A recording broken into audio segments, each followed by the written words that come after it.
Morning students, today we are going to discuss our new poem, that is Dover Beach, written by Matthew Arnold.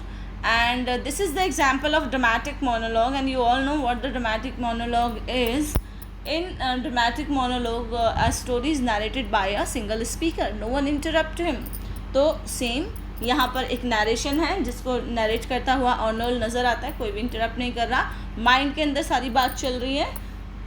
और डूवर बीच एक place का नाम है जहाँ पर जो है अर्नोल्ड हनीमून के लिए गया था और बहुत इंस्पायर्ड था वो। तो ये बहुत खूबसूरत सी जगह है जिसका डिस्क्रिप्शन और थॉट्स जो है इसमें देखने को हमें मिलते हैं पोएम में। चलो शुरू करते हैं। बहुत इजी, छोटी सी और प्यारी सी पोएम है।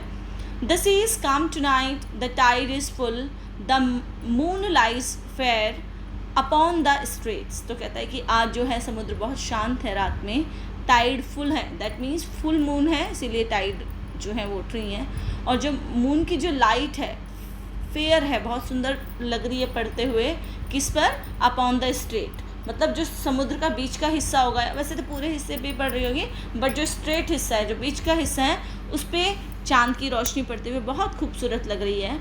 On the French coast the light gleams and is gone. और क्या कहता है ये यहाँ से कि जो फ्रेंच कोस्ट की साइड का हिस्सा है उस पर लाइट चमक रही है और जाती हुई नज़र आती है। The cliffs of England stand glimmering and vast. और क्या कहता है कि जो पहाड़ियाँ हैं इंग्लैंड की, जो बहुत बड़ी हैं, वास्ट हैं, वो भी चमक रही हैं, बहुत सुंदर लग रही हैं। आउट इन द ट्रैंक्विल बे, जो कहाँ पर है? एक बहुत खूबसूरत से बे में है। Come to the window, sweet is the night air. और वो किसी को बुला रहा है और इससे हमें पता चलता है या तो वो किसी घर में है या शायद किसी होटल के रूम में है, जहाँ से वो फेस करते हुए विंडो पे खड़े होके बाहर का नज़ारा या सीनरी जो है वो देख रहा है। तो जो उसके साथ है मोस्ट प्रोबेबली उसकी वाइफ होगी, तो उसको बुलाता है और कहता है कि इधर आओ, देखो विंडो पे देखो कितनी अच्छी हवा चल रही है। Sweet is the night air, बहुत अच्छी सी हवा है रात की। Only from the long line of spray. और कहाँ से आ रही है वो? लॉन्ग लाइन ऑफ स्प्रे से आ रही है। Y he is calling long line spray? क्योंकि जो समुद्र का किनारा है, पहली बात तो वो बहुत लंबा होता है, इसीलिए लॉन्ग लाइन कहा है।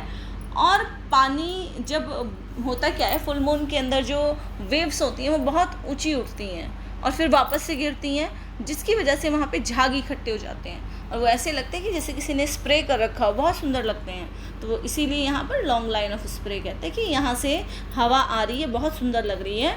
Where the sea means the moon blanched land. और कहता है देखो जो सी है वो मिल रहा है किससे? मून ब्लैंच्ड लैंड से। देखो अगर आप एक जगह खड़े हो और आपके सामने सिर्फ एक समुद्र है और आप देखते हो तो एक पॉइंट पे आपको लगता है कि जो स्काई है और जो सी है वो मिल रहे हैं। सेम उसको भी ऐसा ही लग रहा है। जो समुद्र के हिस्से पर लाइट पड़ी हुई है चांद की, वो हिस्सा मिलते हुए नज़र आ रहा है लैंड से। Why he is calling sky to land? क्योंकि स्काई अब डार्क लग रहा है उसको, ठीक है। तो वो बोलना ये चाहता है कि चांद से पड़ा हुआ हिस्सा जो है सी का, वो मिलता हुआ नज़र आता है आसमान से। देखो कितना सुंदर लगता है ये।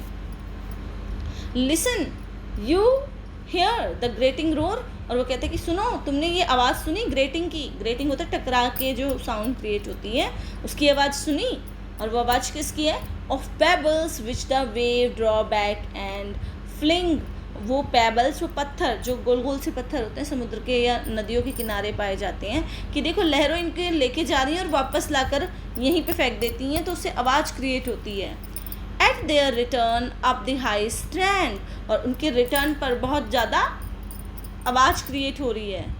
Being and cease and then again being. क्या लेके जाती हैं, रुकती हैं, फिर वापस लाके डाल देती हैं, लहरें यहीं काम कर रही हैं। With ट्रेमेंडस Cadence slow and bring the eternal note of sadness. और ये जो प्रोसेस है ये कैसा लग रहा है कि जैसे बहुत मेलैंकोलिक सा सॉन्ग चल रहा हो।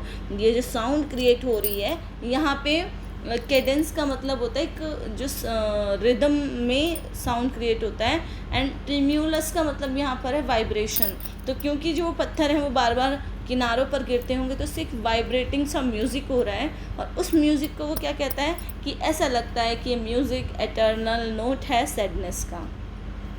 तो आई होप फर्स्ट सेंटेंस आपको क्लियर है कि विंडो के पास जो है मैथ्यू अर्नोल्ड खड़ा है, अपनी वाइफ को बुलाता है, कहता है देखो हवा आ रही है, कितनी अच्छी लग रही है, कैसे समुद्र की जो रोशनी है वो जो चांद की जो रोशनी है वो समुद्र के स्ट्रेट पार्ट में पड़ रही है, और ऐसा लगता है दूर से देखने में कि जैसे स्काई और जो हमारा समुद्र है रोशनी वाला वो एक साथ मिल रहे हों। इंग्लैंड की पहाड़ियाँ कितनी ज़्यादा चमक रही हैं, बहुत ज़्यादा वास्ट हैं, जो कि एक ट्रैंक्विल बे में सिचुएटेड हैं। एंड देन फ्रांस की कोस्ट पर भी लाइट दिखाई दे रही है, और बहुत जाके ऐसा लगता है कि वो लाइट लॉस्ट हो रही है, फिर जाके दिखनी बंद हो जाती है एक टाइम के बाद। एंड देन वो क्या कहता है कि देखो लहरें कैसे पत्थरों को वापस लेके जाती हैं और वापस लाके यहीं पे फेंक देती हैं, और ये प्रोसीजर क्या है, एक वाइब्रेटिंग सा साउंड म्यूज़िक क्रिएट कर रहा है, और ये म्यूज़िक कैसा लगता है कि जैसे एक नोट हो बहुत ही सैडनेस का, एक गाना हो दुख का। Now moving to the next stanza. Sophocles long ago heard it on the Aegean, and it brought into his mind the turbid ebb and flow of human misery। और यहाँ पे क्या कहते हैं, सोफोक्लिस ने बहुत सालों पहले, सोफोक्लिस एक ग्रीक ड्रामेटिस्ट है जो बहुत बहुत पहले हुआ था। Basically he was a bard, और उसने बहुत सारी ट्रेजिडीज़ लिखी हैं, और इसकी जो मोस्ट फेमस ट्रेजिडी है वो है एंटीगोन। ठीक है, एंटीगोन में लड़की बस बुनती रहती है और बाद में उसी चीज़ से सुसाइड कर लेती है, लटक के मर जाती है उसी कपड़े से। तो बहुत वैसी सी ट्रेजिडी है, दुख भरी सी, आपको सुन बहुत सारी डेथ्स मिलेंगी। तो सोफोक्लिस भी बेसिकली ट्रेजिडीज़ लिखता है लाइफ की, इसीलिए यहाँ पे सोफोक्लिस का एग्जाम्पल दिया हुआ है, क्योंकि अभी भी कहाँ ख़त्म किया था अर्नोल्ड ने कि ऐसा लगता है कि लहरें दुख का गाना सुना रही हो, तो इसीलिए इसने सोफोक्लिस का एग्जाम्पल ले दिया कि सोफोक्लिस ने भी बहुत सालों पहले एगियन एक जगह है वहाँ पर ऐसी ही साउंड सुनी होगी, जो कि उसके माइंड के अंदर क्या कर दिया होगा, जो यहाँ पे है ना टर्बिड एब एंड फ्लो, मतलब जैसे ये झाग वाले पानी को समुद्र के किससे कनेक्ट कर दिया होगा, ह्यूमन मिजरीज से कनेक्ट कर दिया होगा, right. We find also in the sound a thought hearing it by the distant northern sea. और वो कहते हैं कि हमें ऐसे साउंड, ऐसे विचारों का जो साउंड है बहुत दूर से नॉर्थ से भी सुनाई देता है, मतलब हर जगह दुख भरे गीत ही बज रहे हैं। अब यहाँ पे देखो ये नेक्स्ट पैराग्राफ जो है, नेक्स्ट स्टेंजा है, नॉट पैराग्राफ, स्टेंजा, इसमें दो मीनिंग निकलते हैं। पहले हम लिटरल मीनिंग देखते हैं, फिर मेटाफोरिकल मीनिंग देखेंगे। The sea of faith was once too full and round earth's soul, lay like the folds of a bright girdle fold, but now I only hear its melancholy long withdrawing roar। कहता है कि ये जो सी है faith का, ये कभी ये भी फुल रहा होगा, ऐसे बहुत मतलब किसे जो लहरें उठती हैं उनकी खुशियों से, उन चीज़ों से कभी भरा रहा होगा, ऐसा हमेशा से सैडनेस वाला नहीं रहा होगा। लेकिन मुझे तो सिर्फ क्या सुनाई देता है, इसकी मेलंकली, और बहुत लंबे टाइम से सुनाई देती है। ठीक है, और यहाँ पे क्या कहता है, retreating to the breath of the night wind, और ये जो हवा की जो आवाज़ है, ब्रेथ है, ये वापस जाती हुई नज़र आती है दुख की वजह से। Down the vast edges drear and naked shingles of the world. और मुझे क्या दिखाई देते हैं, इस बहुत बड़े किनारे पर क्या दिखाई देते हैं, शिंगल्स। अब शिंगल्स क्या होते हैं, नेकेड शिंगल्स बोलता है बेसिकली ये, और यहाँ पे हमारा स्टेंजर खत्म हो जाता है। शिंगल्स वो होते हैं जो बहुत लंबे टाइम से जो लहरें होती हैं, आपने देखा होगा समुद्र के किनारे या नदियों के किनारे पत्थर पड़े होते हैं, उन पर क्या वो काले काले से पड़ जाते हैं बिल्कुल।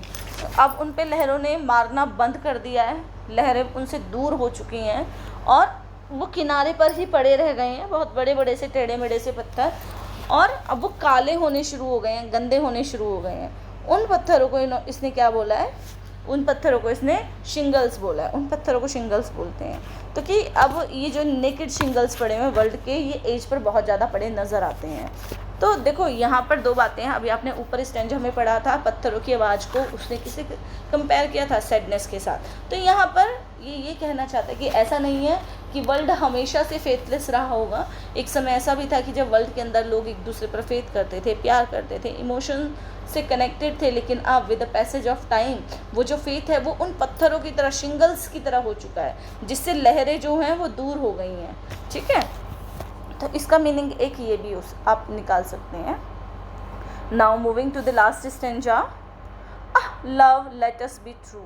और वो यहाँ पे क्या कहता है कि प्यार हमसे सच्चे रहना तुम, to one another for the world which seems to lie before us, और अपने पार्टनर को कहता है कि हम एक दूसरे के लिए जो है वो लॉयल रहेंगे, या मतलब एक दूसरे के लिए प्यार में रहेंगे, ट्रू रहेंगे, जबकि ये संसार पूरा का पूरा कैसा नज़र आ रहा है, लाई नज़र आ रहा है हमारे सामने, ठीक है, like a land of dreams. ऐसा लगता है कि जैसे सपनों का शहर हो, क्योंकि देखो अभी हमने लास्ट स्टेंजा में बात की है कि वो पहले बात कर रहा था कि पहले वर्ल्ड में फेट हुआ करते थे लेकिन अब नहीं है, उसी बात को, उसी थॉट प्रोसेस को ये कंटिन्यू करते हुए नज़र आता है। और यहाँ पे ये क्या कहता है कि जो अब ये ड्रीम सा लगता है, लोग सच्चे नहीं हैं, क्यों, so various, so beautiful, so new, और कैसा लगता है इसको, बहुत अलग अलग, बहुत ब्यूटीफुल, बहुत न्यू भी लगता है, लेकिन हैड रियली नीदर, लेकिन इनमें से इसमें कुछ भी नहीं है इस वर्ल्ड में। क्या क्या नहीं है, जॉय नहीं है, नॉर लव, प्यार भी नहीं बचा, नॉर लाइट, रोशनी भी नहीं बची, रोशनी आपकी नॉलेज को दिखाती है, नॉर सर्टिट्यूड, ना ही तुम्हारे अंदर सर्टिट्यूड जो वर्ड है वो सर्टिफिकेट से दिया गया है कि ना अब तुम्हारे अंदर विश्वास बचा है, नॉर पीस, शांति भी नहीं है, एंड हेल्प फॉर पेन, और अब तुम दर्द के लिए भी हेल्प नहीं करते हो। हम लोग इतने ज़्यादा सेल्फिश हो चुके हैं, and we are here as on darkling plain, और हम यहाँ पर अंधेरे वाली दुनिया में, अंधेरों के प्लेन्स में रह रहे हैं। और ये शायद जब आर्नोल्ड ने लिखा था विक्टोरियन एज थी, क्योंकि इंडस्ट्रियलाइजेशन था, हर कोई अपनी ग्रोथ चाहता था, हर कोई लग्जरी लाइफ जीना चाहता था, इमोशंस जो थे वो बहुत कम हो चुके थे, लोग साइंटिफिक लर्निंग पे रिलाय रहने लगे थे रादर देन इमोशंस। अगर आज होता आर्नोल्ड तो शायद कुछ और ही लिखता, क्योंकि आज तो इससे भी हम कई लेवल अप जा चुके हैं। किसी को कोई बहुत ज़्यादा प्रॉब्लम होती है, वो कहता है ना कि हेल्प इन द पेन, अगर कोई पेन में पड़ा है तो हम उसकी हेल्प करने की बजाय क्या करते हैं, वीडियोस बनाते हैं, and then we circulate that video. आजकल तो अगर कोई मर भी जाता है उसका भी तमाशा बनता है वीडियो बनाकर, तो वो वही बात बोल रहा है। खैर चलो उस टाइम पे ऐसा नहीं था, बट बिल्कुल सही बात है कि हेल्प भी नहीं है पेन के अंदर भी। हम लोग इतने इमोशन से दूर हो चुके हैं और एक डार्कलिंग प्लेन में रह रहे हैं।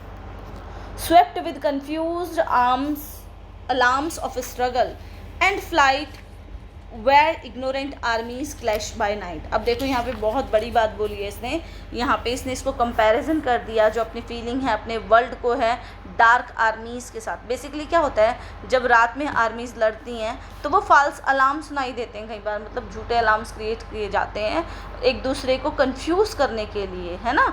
तो सेम ये कहता है कि मेरे जो थॉट्स हैं वो बिल्कुल ऐसे हो चुके हैं कि बहुत बार फॉल्स अलार्म्स क्रिएट कर देते हैं, और मैं सफ़रिंग कर रहा हूँ पेन से, इन सब चीज़ों से, और मैं उतना ही इग्नोरेंट हो चुका हूँ जितना आर्मी जब क्लैश करती है ना, रात में लड़ाई करती है, उतनी हो जाती है। ऐसा ही अब हम भी हो चुके हैं इस वर्ल्ड में रहते रहते। अब हमें पता ही नहीं है सच क्या है, झूठ क्या है, कौन सा फॉल्स अलार्म है, कौन सा ट्रू अलार्म है, हम इमोशनल है भी या नहीं, हम सेंसिटिवली कनेक्टेड हैं भी या नहीं, हम उतने ही डिग्रेडेड हो चुके हैं। तो यहाँ पर हमारी ये पोएम ख़त्म हो जाती है।